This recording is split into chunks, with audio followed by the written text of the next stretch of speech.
And now, it's time for another Dice Tower review with Tom Vasel. Hey folks, I'm Tom Vasel, and today we're taking a look at a game called Hail Hydra. Now, Hail Hydra is interesting to me because I didn't even know this game existed. I went to Gen Con and it was there. I hadn't heard anything about it, and the idea of Hydra is very intriguing to me because I love Hydra in the comic books. Captain America Winter Soldier was a great movie, really dealt with Hydra. I like the idea of this hidden bad guys and you're not quite sure who is who. It's a social deduction game, and there is a lot of those, and that's the unfortunate thing, right? Is this a Marvel cash grab social deduction style game? Well, it looks good though, I have to give it that. So let's play it and see how it works.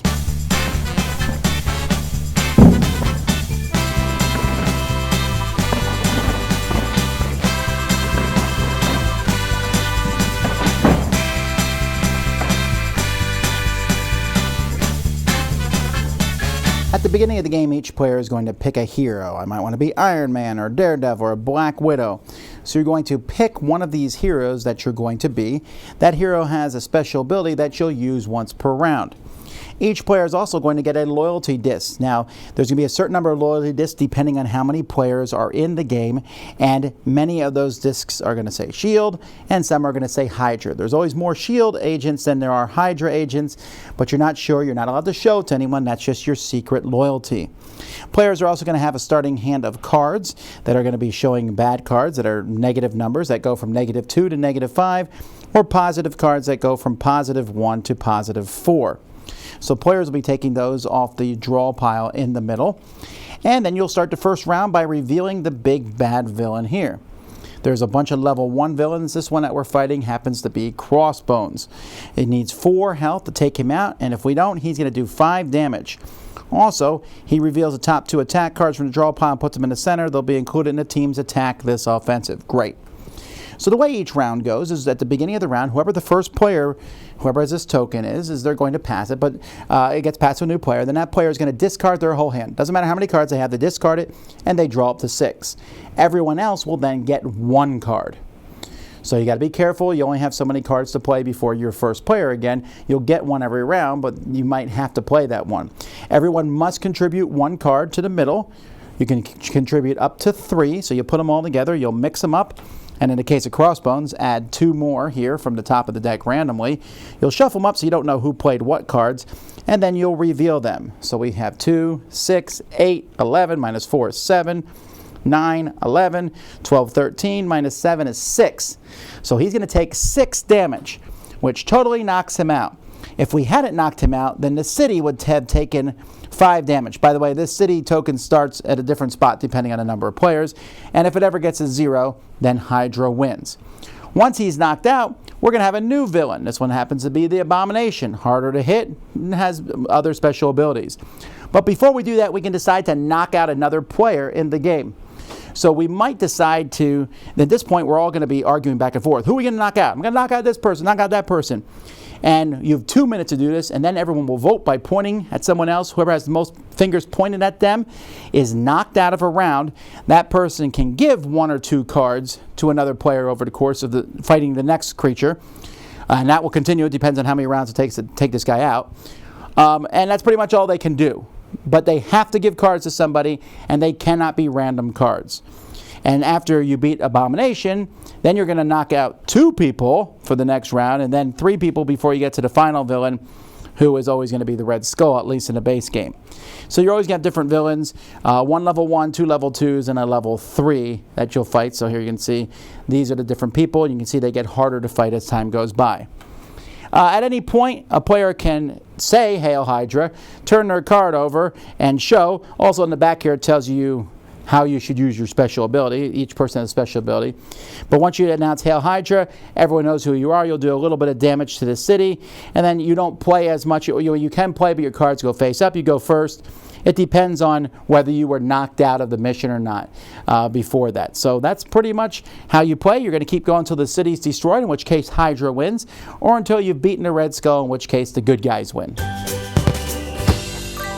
I'm usually not a fan of boxes with holes in the lid, but this one really works well. You take it off, and it has this nice door here that when you open it up, I mean, you look at all the art there. You know, you got the heroes on one side, you got the villains on another, the rule book here, the board for the game, which is a little thin, but you don't really need it. And it is has the linen finish on.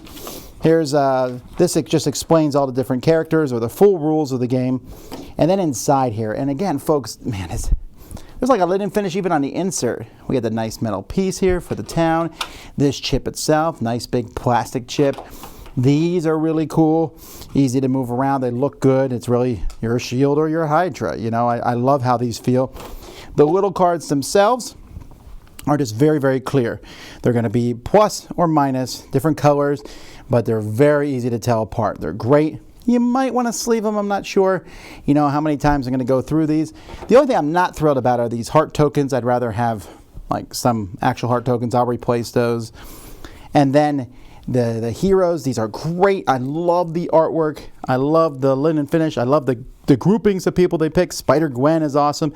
But they didn't, you know, they didn't cut you from the big heroes. You got those folks in there too. And then the villains, same thing. Just easy to tell, and I'm a big fan of Bob, Agent of Hydra's in there.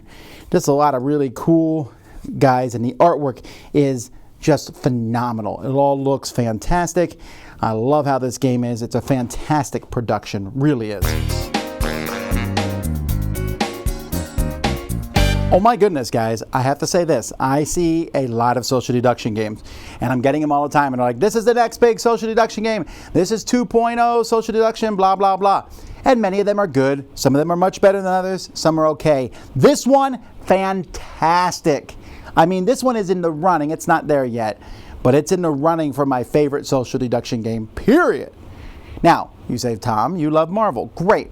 But I don't give Marvel a free pass. In fact, I'm harder on IP games than not. But you're right. The production for this one is great. The artwork, oh my goodness. I wish every comic was done in this artwork. I love it.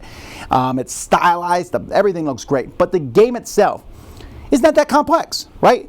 In this game, you are basically playing some cards that do good or bad things. Not a new concept. In fact, we saw this in Battlestar Galactica, which was one of the first games to bring this out. And so this feels like Battlestar Galactica Light with a bit of resistance thrown in, where you're basically kicking someone out from not participating in missions, and secret people, you know, it's basically a team game, good guys versus bad guys. And I love it. I'll never play Battlestar Galactica again, because this gives me the exact same feel, but in 30 to 45 minutes. Boom! Again, the Marvel theme doesn't hurt. It could have been something else. I like how fast and smooth the game is. You play some cards in, there's this talking back and forth, it's timed, you have 2 minutes of voting, blah, blah, blah, blah, blah. All right, we kick, you know, Jason out of the mission.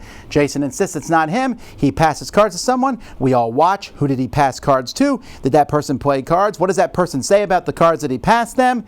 You know, there's that really intriguing back and forth thing that I really like. You're accusing someone of being Hydra, and you know, I should have mentioned at the beginning of the game, there's one, everyone closes their eyes, and Hydra agents know who each other are.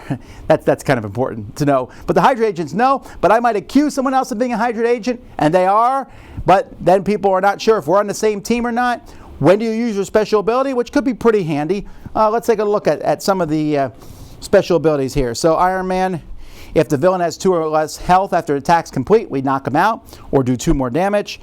Black Panther can double the sum of the team's attack. Daredevil, everyone else close their eyes and he can look at one card that somebody else played.